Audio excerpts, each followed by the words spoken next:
இப்போ அடுத்த சம் என்ன? Integration dx by 4 plus 5 cos x. இப்போ இந்த மாதிரி சம் வரும்பொழுதெல்லாம் ஒரு சின்ன மெத்தட் என்னன்னா, இப்படி தான் சால்வ் பண்ணணும் இல்லை, பட் இந்த மெத்தட் வந்து ஈஸியாக இருக்கும் கொஞ்சம். இது எப்படின்னா, எப்போவுமே இன்டகிரண்ட் வந்து is a rational function of sin x. இந்த integrand if it is a rational function of sin x இல்லைன்னா cos x இல்லைன்னா both sin x and cos x, அப்படி இருக்கிற பட்சத்தில் நம்ம என்ன பண்ணலாம்? both sin x and cos x இருந்துச்சுன்னா இது ஒரு சின்ன மெத்தட் தான். ஸோ என்னன்னா, இப்போ t equal to tan x by 2ன்னு எடுத்துக்கோங்க. அப்போ dt என்ன ஆகிடும்? secant square x by 2 then x by 2 differentiate பண்ணால் 1 by 2 into dx. இப்போ நமக்கு dx மட்டும் வச்சுட்டு மற்றது இங்கே கொண்டு வாங்க. ஸோ dt 2 dt இங்கே என்ன ஆகிடும்? secant square x by 2. But நமக்கு என்ன தெரியும்? 1 plus tan square theta is secant square theta. So அப்போ நான் என்ன பண்ணுறேன்? 2 dt by 1 plus tan square theta. 1 plus tan theta என்னது இங்கே x by 2. ஸோ இப்போ பார்த்தீங்கன்னா இதை நான் எந்த ஃபார்மெட்டில் கொண்டு வந்துட்டேன்னா 1 plus t square ஃபார்மெட்டில் கொண்டு வந்துட்டேன். சரியா? எல்லாத்தையும் நான் டீயில் எழுத போகிறேன். இப்போ காஸ் எக்ஸ் என்ன எழுதலாம்? நமக்கு தெரியும் காஸ் எக்ஸ் வந்து என்னது? காஸ் 2 தீட்டா வந்து 1 minus tan square theta by 1 plus tan square theta இல்லையா?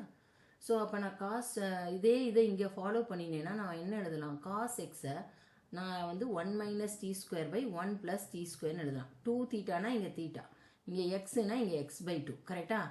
அப்போ தான் வந்து நான் இப்போ எதனால் அப்படி எழுதுனேன்னு சொல்லிடுறேன். Tan square x by 2 1 minus 1 plus tan square x by 2. tan x by 2 என்னப்பா t. ஸோ cos x இப்படி எழுதலாம். sin x நான் இந்த மாதிரி எழுதலாம். sin 2 theta என்னப்பா? 2 tan theta by 1 plus tan square theta. கரெக்டா? ஸோ அந்த ஃபார்மேட்டில் நான் போட்டேன்னா இங்கே 2 tan x by 2 divided by 1 plus tan x by 2 இந்த ஹோல் ஸ்கொயர். ஸோ இதையும் நான் எப்படி எழுதிக்கலாம்? 2t upon 1 plus t square.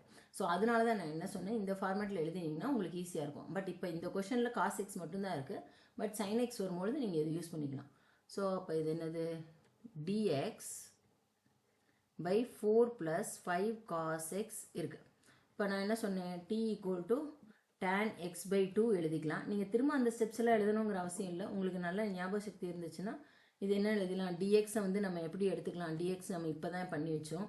dx என்னது? 2 into dt by 1 plus t square. So cos x என்னது? இப்போ தான் சொன்னோம் 1 minus t square by 1 plus t square. So இதை நான் இப்போ இன்டெக்ரலில் சப்ஸ்டியூட் பண்ணும்போது என்னாகும்?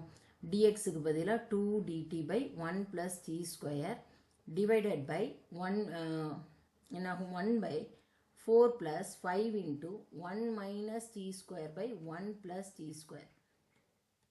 இப்போது 2 dt இது சிம்பிள் மேத்தமெட்டிக்ஸ் தான், நான் வேறு எதுவும் பண்ண போகிறதில்ல. 1 + t ஸ்கொயர் அப்படி வச்சுக்கிறேன். இப்போ நான் இதை வந்து நீங்கள் இன்வெர்ஸ் இது வந்து சாரிம்மா இது வந்து 1 by கிடையாது, இது டிவைடட் பை மட்டும்தான். ஏன்னா 1 பைன்னு போடும்பொழுது அது இதாகிடும் இல்லையா? இன்ட்டு 1 by போட்டுக்கலாம். நீங்கள் ரெசிப்ரோக்கல் இருக்கிறதா இருந்தால் தான் சிம்பிள் மாற்றணும். இது வந்து கீழே தான் டினாமினேட்டரில் தான் இருக்குது. நான் கொஞ்சம் பிரித்து எழுதணுங்கிறதுக்கு வேண்டி எழுதியிருக்கேன், அவ்வளோதான். ஸோ 1 அப்பான் இங்கே வந்து எல்சிஎம் எடுத்தேன்னா 4 into 1 plus t square plus 5 into 1 minus t square by 1 plus t square. Okay, so இந்த t ஸ்கொயரும் 1 plus t ஸ்கொயரும் இந்த 1 plus t ஸ்கொயரும் கேன்சல் ஆகிடும். ஸோ உங்களுக்கு சம் எவ்வளோ ஈஸியாக போகுங்கிறத நான் சொல்கிறேன். இது ஒரு மெத்தடுங்கிறதுனால தான் இதில் ஒன்றும் இது கிடையாது. இது ரொம்ப சிம்பிளிஃபை பண்ணுறதுக்கு ஈஸியாக இருக்கும். ஸோ 2 dt இப்போ இதை நான் எக்ஸ்பேண்ட் பண்ணினா 4 plus 4t square plus 5 minus 5t square. So இப்போ இது என்ன ஆகும்? 2 dt divided by எனக்கு இங்கே வந்து மைனஸ் t square plus 9 ஆகிடும். விச் நான் அதை எப்படி எழுதிக்கலாம்? 9 minus t square நான் எழுதிடுவேன்.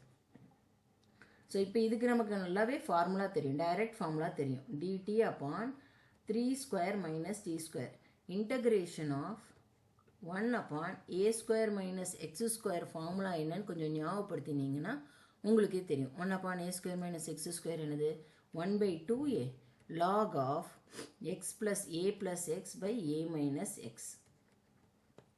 ஸோ நான் அந்த ஃபார்முலாவை யூஸ் பண்ணி இங்கே எழுதினா 2 into 1 by இங்கே 3 into 2a இல்லையா? 2 into 3 log of இங்கே என்ன ஆகும் எனக்கு ஏ வந்து 3 + t divided by 3 - t + c. So இதை ஃபர்தராக நான் வந்து சுருக்கினேன்னா என்ன ஆகும் 2 கேன்சல் ஆகிடும். ஸோ 1/3 log ஆஃப் டீயை ரீப்ளேஸ் பண்ணி தான் எழுதணும் நம்ம tan x/2. அதை மறந்துடாதீங்க, ஆன்சரில் நம்ம ஒரிஜினலாக எடுத்ததை எழுதணும். ஸோ இதுதான் இதனுடைய ஆன்சர். ஸோ இதுலேயே நெக்ஸ்ட் சம் பார்க்கலாம்.